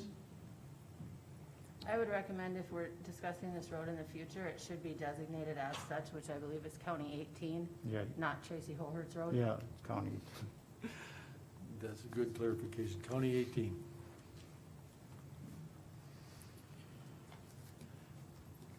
Although, Mr. Chairman and Ken, are they bringing product in daily? Do anybody They're- know? They're still doing construction on the actual Oh, so- feedlot itself, they're on the roof now, Oh, so, they aren't running at all yet then? no, Yeah. no, okay. it's just construction phase. And and you're right, Marvin, we definitely need to basically monitor, and if it's exceeding, Right, you know, the norm. and We're gonna have what to- is the norm, but the normal farmer don't, he cuts his field and he drives away, his field is done. Here we're bringing product back and forth, so that's not exactly the norm no more, so. We just gotta find out what's, right. And the conditions are gonna change in the spring. If it gets wet and he's hauling cattle, yeah, there's gonna be another whole different Gonna be scenario. another scenario, yeah. So, just gotta watch it, I guess. Does anyone on the board have any objection to our recommendation? So what exactly was your recommendation? Just to monitor it? until May? Monitor and do the best we can and see if we can come up with some long-term Right. repairs. Repairs is the wrong word, but Plan. a long-term plan, yeah. Merlin, do you have any? Nope. As soon as you have some moisture, it's gonna take It care will of set a up, lot yeah. of these issues on roads. Yeah, if you guys can make it rain or stuff, you know, that'd help. Okay, get out your rain dance shoes. Yeah, Okay, if that's it. We'll move on to the next item. Thank you, Ken. Jason Bohr, you're on, please. And I ask that you, go ahead. Keep doing what you're doing.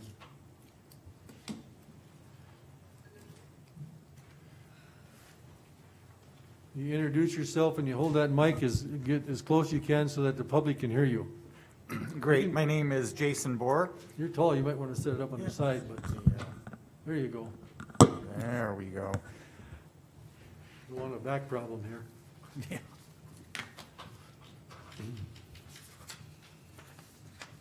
I'm gonna pass out a couple of the.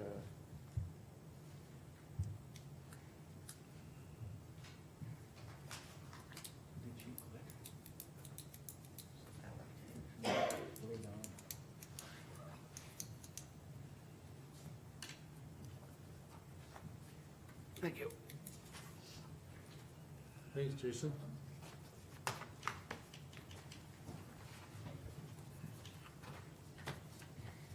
What's the fee for this? There? You get paid free?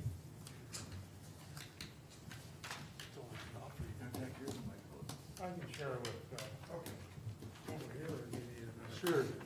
You want to give this to, you want one? Get one of the newspaper gentlemen. I handed mine away. Merlin had 3 of them. I'm just kidding, you only had 2. Thank you. My name is Jason Bohr. I'm the president and CEO of the Lignite Energy Council, which many of you know is the trade association, which represents the regional lignite industry here in North Dakota. I asked for just a spot on the agenda to take a little bit of time and update you on some of our economic studies that we've just completed first. So we do an economic impact study usually every year, maybe every other year. And the object of that is to quantify how important the lignite industry is to the state. It also gives us data on if the industry is growing, if it's shrinking. We take the tonnage into account. Some of those numbers are projected through to the counties. But I don't have to tell this group that the coal industry is in a period of challenge that started, you know, you could go back to early 2000s when I was talking to a newspaper reporter a couple days ago.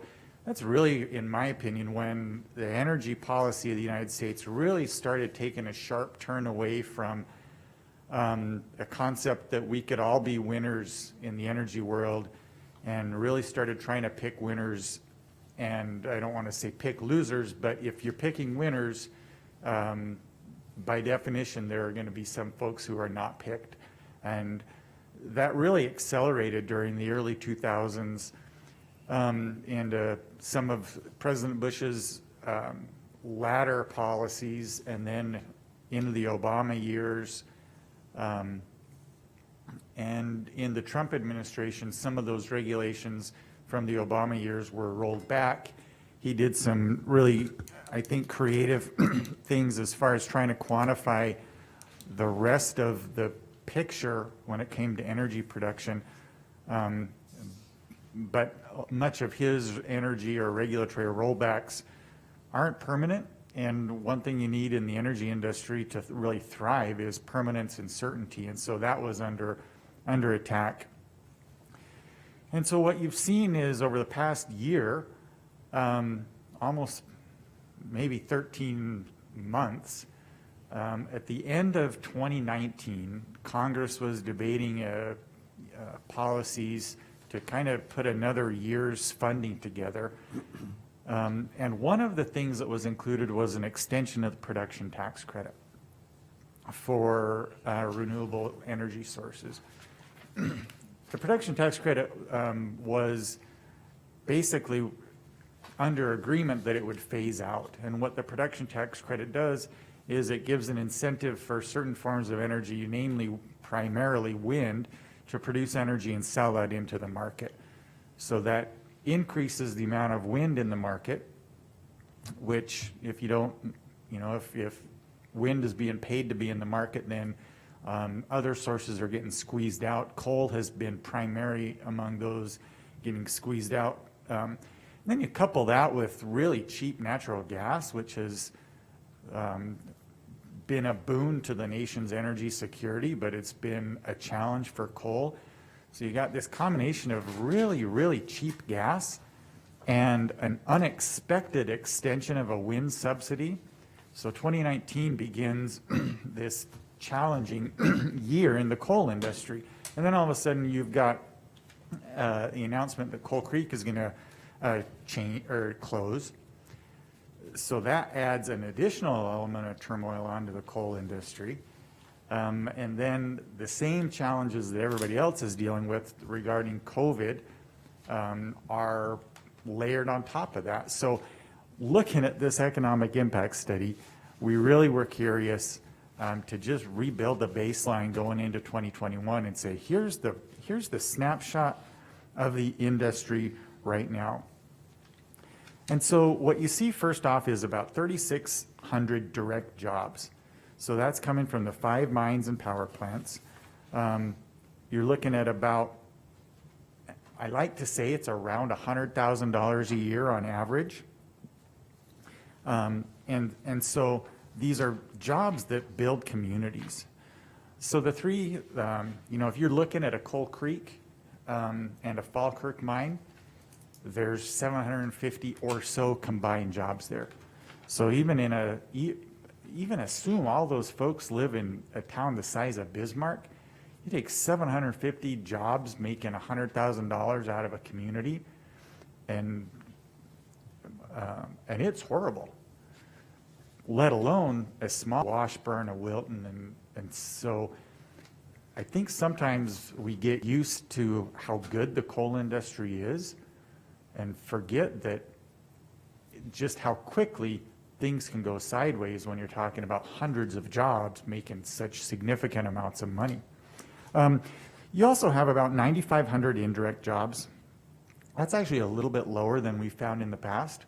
And I don't know if that's due to COVID or not, because what you'd see, some of those indirect jobs, if you were going to go in and do work in a coal mine or a power plant, COVID closed those doors. And so a lot of the service couldn't happen at some of these power plants. So the overall economic impact is about $5.4 billion, and so 125 million in direct taxes to the state of North Dakota.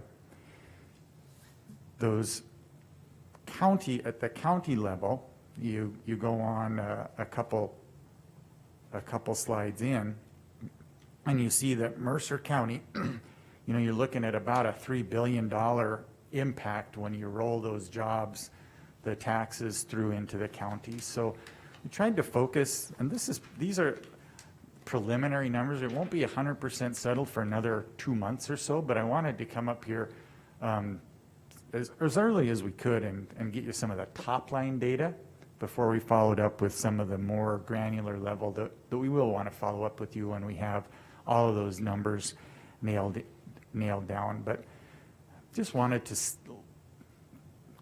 I know that coal, wind, energy policy, that you guys have been asked to make a lot of decisions regarding energy policy. It's not our job to tell you what energy policies to make, but we did want to just support whatever you're doing by providing some data as the size of the coal industry, the challenges that we've been facing, and again, as we receive data regarding the more of the impact on the counties, we want to follow up with you in written form. I don't have to come up here every 6 weeks and talk to you, but I wanted to put a flag in the ground today and say, here's the state of the industry right now. We'll follow up with you as we continue to gather data. But we're looking at a huge impact to the regional economy, a specifically large impact in Mercer County, where much of the investments in the coal industry is made. And if I could give you a message of hope, it's that we continue to make significant investments in research and development for the coal industry. We've got our Project Tundra, we've got, even at Coal Creek, we've got carbon capture research ongoing, and I can't speak to whether there'll be an ownership transition there or not.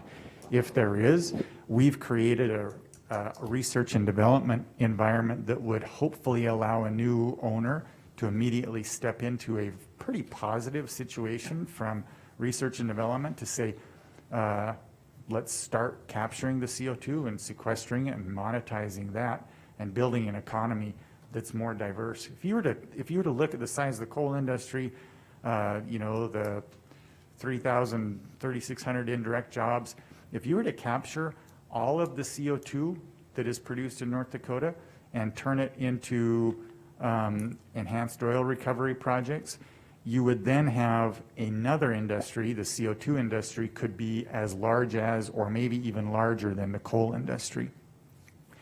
So it's hard to whittle that down on a plant-by-plant basis, but it kind of works. So if you were looking at a Coal Creek, Falkirk, 750 jobs, if you could completely monetize all of that CO2 coming out of Coal Creek, you'd essentially double the size of that energy-related workforce. And again, those are rough numbers. That's one of the things we want to have a better answers for you all as a county commission to be able to say, if you could just capture the CO2 coming off of one of the plants in the counties and turn that into a project somewhere else, what's the economic impact on the county? That, I think, is important data that we don't have yet that we're trying to get. Because that's the next step for y'all, is how do you build a pipeline from one of the existing power plants somewhere else? What do you do for workforce coming in on that specific thing? We're very close to that in Center at the Young Station. And so those are questions that are going to start bubbling up to the county levels in these coal counties. So I don't want to talk too long, but I just wanted to present that data to you and flag that we'll have more on the way as we move into a legislative session. Our priorities revolve around the research and development projects, the carbon capture and sequestration. We think there's still a couple of tax incentives at the state level, nothing at the county level, a couple tax incentives at the state level that would like to make sure facilitate the development of the pipelines and whatnot that would be necessary. But the priorities we have going into legislative session probably won't filter down to you too much other than what you've heard from the previous, some of the previous meetings is if there can be a consistent level of permitting, scrutiny, and some of the other statewide things that makes it easier from an energy developer's perspective to have a consistent statewide standard rather than dealing with counties on a case-by-case basis. Having said that, you are the experts in your own counties, and I think that deserves a level of deference that we want to be aware of too. So anyway, with that, if you have questions, I'd be glad to answer them. If not, I will continue to be in touch, probably more than we have in the past, as we drill down more on our economic impact studies to the county level. We've decided that's kind of a missing piece of the economic studies that we've done in the past and want to better quantify that for you all. Mr. Chairman? Jason, a question I have is, do you happen to have in your hands or your office or someplace the policy statements from the Biden administration that might be coming in to show exactly when and where we're going to end up with, because I heard things, that there's going to be no more permits for any more coal plants and some of those types of things. And then the second question would be, what's your view and what do you know about our rare earth metals type thing for plants? Because I can see that really helping sustain what we have if that gets figured out. I know UND's working on it with their research, but if you can answer those two questions. I can. Thank you, Mr. Chairman, members of the commission. As far as the Biden administration, what we found so far is there's a level of inconsistency in uncertainty, probably even among them, as to what they're going to do. Because if you look, Biden's record as a senator on energy has recognized the importance of coal in an energy policy. Biden has supported clean coal projects in the past. He hasn't been terribly aggressive on attacking fossil fuels, but a lot of the people that he has now surrounded himself with are. I think there's going to be a conflict there. Personally, I think how close the election was helps the coal industry, because if I'm Biden and I'm planning my reelection, I say to myself, I need fossil fuel votes in Pennsylvania and elsewhere to win reelection. And, you know, I worked for Republican members of Congress, but I will tell you, I think the world is a better place when coal has strong support in the Democrat Party and the Republican Party. Coal miners, coal mining has traditionally been on a nationwide scale associated with the Democrat Party. President Biden recognizes that. He remembers back in the day when West Virginia was a Democrat state. And I hope that he listens to that wing of the party and not the folks who say we don't need fossil fuels anymore. It's bad for the country when coal is such a live wire topic. As far as rare earth elements, that again, if I earn a flag issue, is what our county's going to be dealing with in the next 5 years. I hope rare earth element facilities, how you integrate that into a plant is going to be one of them, because it is such a huge opportunity. Again, referencing the Biden administration, a lot of the Democrats who work in the Senate Energy and Natural Resources Committee, where they talk about mining, they recognize that we need more rare earth elements and other critical minerals from within the borders of the United States. I think it has the opportunity to be a bipartisan issue and move forward under a Biden administration. We are really well positioned to provide a source for those rare earth elements. We've done, so it's a multi-pronged approach. The state has done a very good job of assessing from the geological perspective rare earth elements. We've supplemented that with lignite research funds. Our industry partners have done it. And now what you've got is we're nearing the phase where you would be able to do a front-end engineering design study and say, the science has been answered, the resource exists in an economical source that we can extract it and make a market. So now the next question, and this is the one that we hope to answer in the next year or two, how do you integrate it into a workflow at a mine or a plant such that it doesn't disrupt existing operations and it adds value? So you're pretty close to that. You know, think of the energy park that exists at Spiritwood, or even Blue Flint ethanol at Coal Creek. You know, you're taking a new product and you're integrating it into an existing power plant. How do you make that all work? We're pretty close to being able to fund that kind of research. So I'm very excited for that. And what it does, so right now, the problem in energy markets is there's so much wind and gas in it. If you're a coal plant, you used to be able to sell your electricity 365 days a year. And then now, because there's wind and gas and all this stuff, maybe you're only selling your electricity 300 days a year. And if you add a revenue stream of rare earth elements, then maybe you can sell your electricity 300 days a year at a profit and 350 days a year at a loss, because you're supplementing it with rare earth elements. That's pretty simplistic, but that's the concept that you're going for if you can add another revenue stream to a power plant or a coal mine. Okay, besides our rare earth elements, is there any other things that we can possibly look down the road at that would add value and jobs to our current mines and power plants? Yeah, good question. Greenhouses are another one that we've put quite a bit of work into. If you travel up through Canada, there are commercial greenhouses all over the place. Many of them, provide, that's how a lot of the places in Canada get fresh fruits and vegetables year-round. It seems like a minor thing to say a greenhouse, commercial greenhouse, but you're talking, 100 acres under glass or something like that, and very high value fruits and vegetables. In North Dakota, you do it we've tried to do some market assessments and where's the value growing. You could grow things like grapes or hops that grow vertically, and then you're maximizing that area under glass. There's a company called Howlings that has a tomato greenhouse attached to a natural gas power plant. So they're taking that CO2, they're enriching the atmosphere, and then they're selling tomatoes. That natural gas power plant doesn't run every day. It's hit and miss. They're still able to make the numbers work on that. We can get a more steady supply of CO2 first if you would do it off an ethanol facility, but then expand that to a power plant. And all of a sudden even tomatoes are pretty high value.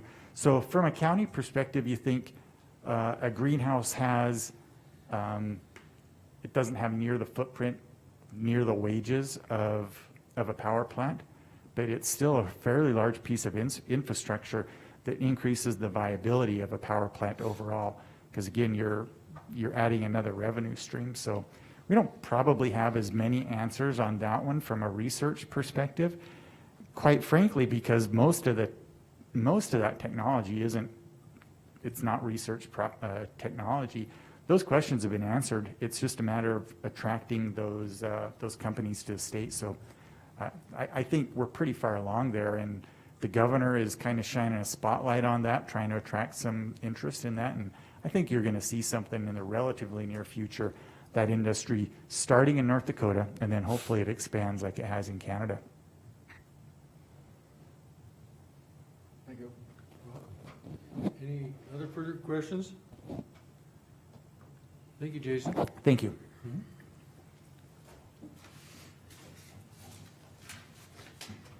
Okay, we're gonna move back down into portfolios. Fair board meeting last night. They are planning a fair for next year. They have some different dates that they're looking at. Water board didn't have a meeting this month. That's about it. Berlin? I have nothing. I guess we kind of went over my buildings and ground stuff, so that's been about it for this month. I only have two little small things. I attended a Custer Health meeting via Zoom the other day. It was a very good meeting. They're doing a good job with their disclosure and transparency on their finances. It's very commendable. And I have a meeting tomorrow, I believe, with Vision West. And I'll be doing that via Zoom also. That's all I have. Is there anything on our agenda that I haven't covered? Now, there's one thing that I'd like to add before we adjourn. For next meeting on the agenda, I'd like to put on there landfill acceptance of wind tower components. Can you repeat that? Landfill acceptance of wind tower components. It may impact us, it may not, we'll just discuss it. Okay.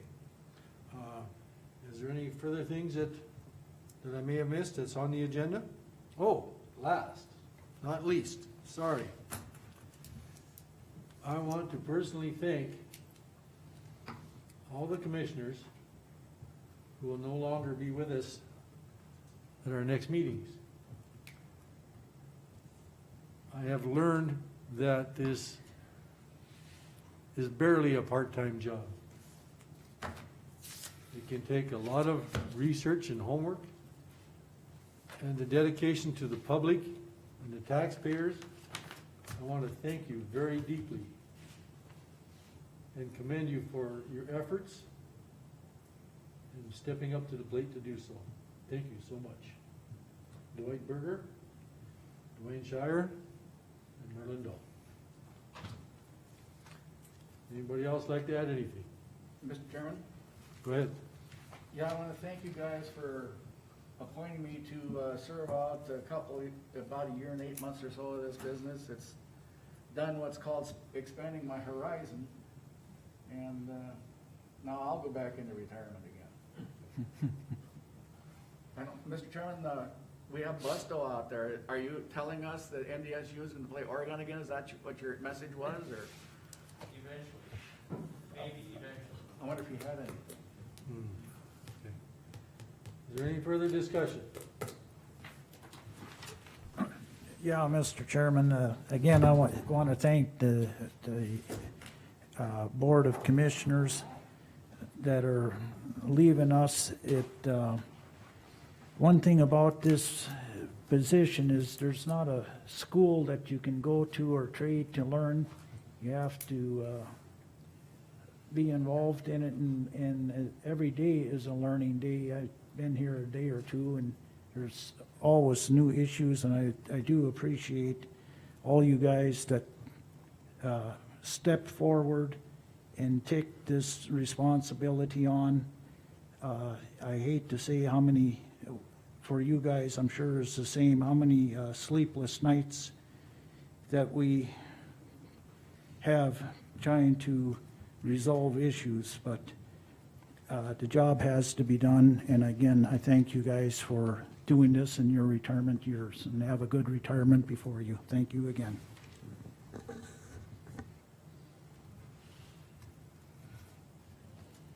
There being no further discussion, the meeting is adjourned.